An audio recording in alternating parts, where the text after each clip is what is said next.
Alright, you guys, today is all about crushing your competition. I'm going to give you guys the tools and the weapons that you need to rise above in the search rankings from your competition.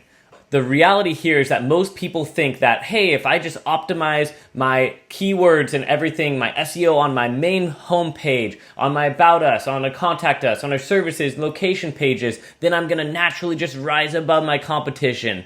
But what happens when your competition is doing the exact same thing? What if they have the home page optimized, the About Us, the Contact, the service pages, the locations all optimized? I mean, the reality is that most local businesses, most websites in general, have those core basic pages dialed in and down. So, what's the solution? How do you break free from this SEO stalemate and leave your competition in the dust? All right, let's dive in. SEO optimization on your basic pages is standard. It's not a differentiator in Google's eyes. Every single website should have those basic key optimizations. All right, so number 2, SEO optimization alone is not enough.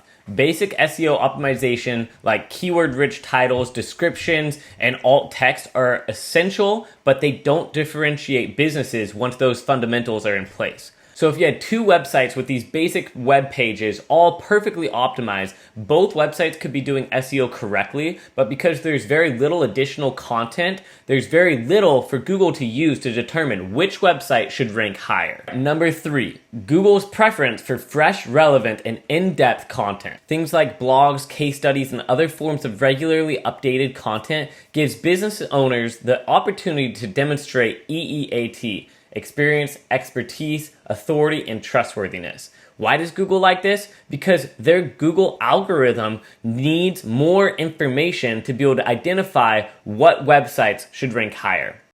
Without extra content, both websites that are both SEO optimized on all their basic pages would be viewed as static. It's, again, the level playing field. They lack new information for Google to crawl and rank, making it harder for them to improve their position over time. Number 4, the power that blogs, case studies, and other content-rich content brings to your website. How do blogs and case studies raise your entire website's domain authority and domain ranking and allow your homepage to rank higher and allow your website to just have more visibility across the entire web? Additional content on your website also allows you to start building authority in Google's eyes. If you're talking about a specific plumbing problem over and over and over again, or multiple different plumbing problems, and you're actually bringing valuable answers to that specific issue, Google's going to view you as an expert in the entire plumbing industry. And so when somebody's searching for plumbing services in your area, you're going to rise to the top. All right, this brings us to number 5, the compounding SEO effects of dynamic content. Regularly adding blog posts, case studies, and other fresh content on your website can have a compounding effect. This is because as new content is added to the website and indexed, it can bring more traffic, backlinks, user engagement, which all signal to Google that your website is valuable and deserving of a higher ranking. And over time, a business that publishes fresh content will see SEO improvement, while a business that sticks to the same static, optimized basic pages may plateau or even fall off. Here are 8 stats that will show you that blogging and case studies and other fresh content on your website will improve your EEAT and you will see better results from it. Number 1, businesses that blog generate 67% more leads than non-blogging businesses. This highlights how high-quality blog content drives not only traffic but also business leads, tying directly to building authority. Number 2, companies that blog receive 97% more links to their website. You guys, this is huge.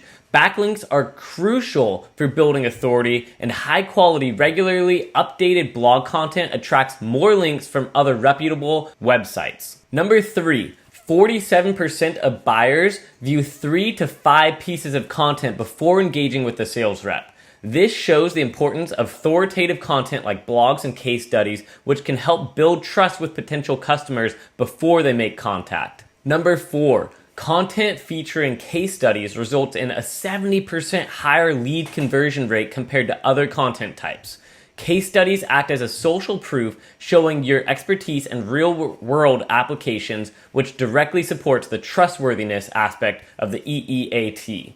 Number 5, 88% of consumers trust online reviews as much as in-person recommendations. So while not directly about blogs or case studies, this stat shows the value of trustworthiness, a key part of EEAT. Customer reviews, testimonials, and case studies all contribute to building this trust. Number 6, websites that have active blogs have 434% more index pages.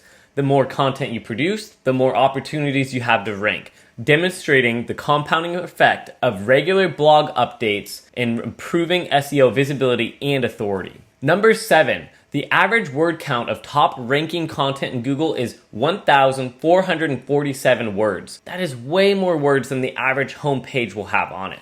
Longer in-depth content like case studies and detailed blog posts signals expertise and gives search engines more content to index, improving authority and ranking. When they crawl your website, they want to know what you have to say. And if you say valuable content, they're going to view you as a higher authoritative level. And number 8, content that is regularly updated performs 74% better in search rankings. Blogs and case studies that are continually refreshed with new insights demonstrate an ongoing commitment to authority and expertise, which aligns with Google's ranking algorithms. All right, I want to give you guys some real-world examples of what I'm talking about here. So I've gone ahead and typed in pressure washing Tacoma, and these are the very first organic search results that are popping up. You can see this Power Clean Pro services. We can click on that website there. Let's go ahead and click on Precision Pro Wash as well, and we'll check these out. These are the very first ones when I typed in pressure washing in Tacoma.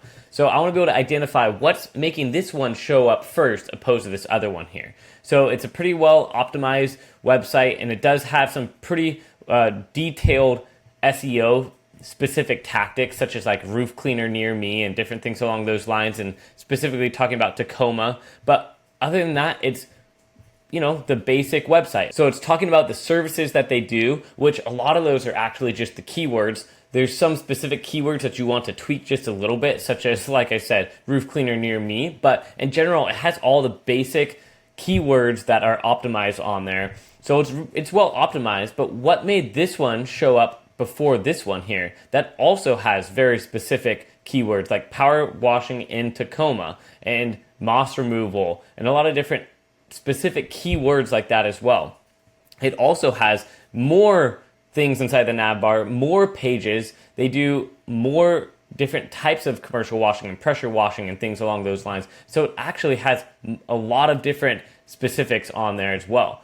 But what this website does not have that this one does have is a blog. And you can go ahead and see that this blog here has been updated quite frequently and very recently. So there's quite a few this September, and then it drops off actually to 2023. But if you notice, they actually have about 4 pages of blog posts here, 4 pages of tons of content that Google's algorithm can index and will be able to use in its algorithm to identify, hey, does this website answer the question for the search query that was in there? I'm going to go ahead and go back to this search query website here, this page, and let's go back to like page 3. And I've already clicked on a couple of these, so let's click on this one here as well. What makes this specific website that has all of these different things on here as well, has all these different exact same services. It's very specific to Tacoma as well. Same exact sort of keywords here. This is what I'm talking about. This is the stalemate. How will this website ever get ahead of those other websites if all it ever does is try to optimize its basic standard pages with SEO? If it doesn't give Google any more information, how does Google choose to raise the domain rating of Supersonic here opposed to the other one that we were looking at earlier? It'll never just be like, oh, this one has the exact same content as this one, so I'm going to rank it higher or better. Sure, there's a little bit of minutia that you can do if you're trying to tweak keywords here and there, but then you're basically banking it on luck. And at that point, if there's a new competitor in the space and they just happen to hit the sweet spot with a few more keywords that Google likes a little bit better, they'll take your spot immediately.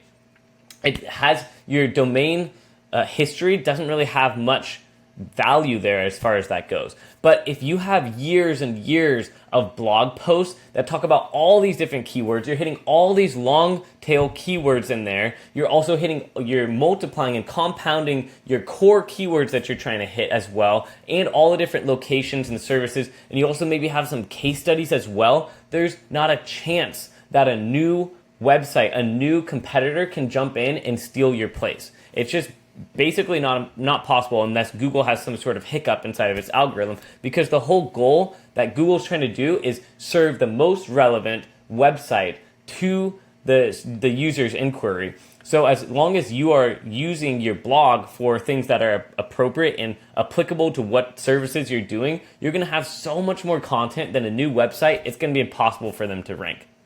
And that is the only way that this website right here can actually jump in its rankings and get ahead of this one that came out first place, as if they produce more valuable content than this website currently is doing.